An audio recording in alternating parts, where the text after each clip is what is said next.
At this time, mas makikilala pa natin ang masked violinist na nagpamangha ng kanyang musika sa Battle of the Judges. At magpapaturo din tayo sa kanya na magpatugtog ng violin. Gusto niyo yun? Oh, let's welcome back, Shama! Shama! Shama! Shama! Oo, galing na pagtugtog mo kanina, no? Medyo iba yung style niya, hindi lang siya yung classical na. Parang, ilan taon ka ba nagsimula magtugtog ng violin? 4 years old po ako.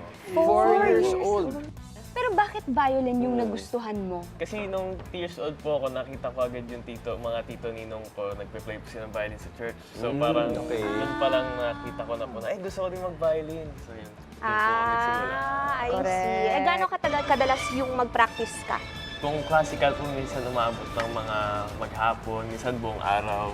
Pag mga pop na po, minsan maghapon lang din po. Okay, pwede mo ba akong maturuan? Ayun na. Siyempre naman. Ay, nakasa. Talaga? Medyo shy type ako, pero Boses sige. ka? Oo.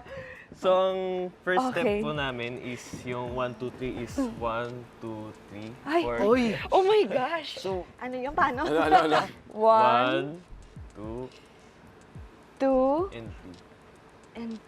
Ano naman. Oh, Yung bagay sa'yo, okay. bagay Ay, sa'yo. totoo ba? Hindi nakakamakang ganyan. no? Baka ito talaga yung call. Baka Tapos? late Tapos kayo sa buhand na-discover. naman po, magkadikit ito, tapos maghiwalay po naman siyang ganyan.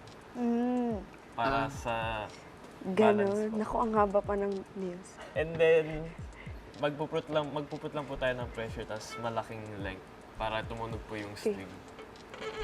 Ayan. Tumunog. Lakihan mo pa, lakihan mo pa. Lakihan po yun. Oh! Ang first finger po is ito. Ah, Yan po yung C namin. Ang galing, Jester! thank you! Thank you! So, ano masasabi niyo doon, guys? I believe! Uy! Wow.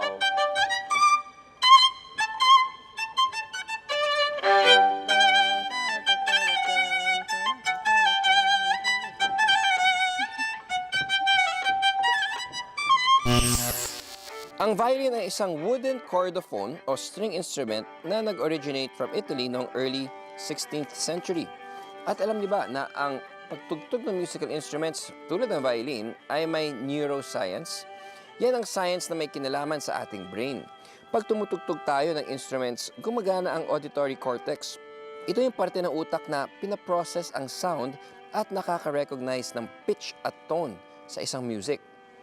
Bukod sa auditory cortex, ginagamit din natin ang motor cortex para kontrolin ang movements ng ating mga daliri at ng kamay. Sinisigurado rin ng cerebellum na coordinated ang movements ng katawan at may timing sa pagtugtog ng musical instruments. Sa pag-perform ng music, may science na malupit. I believe!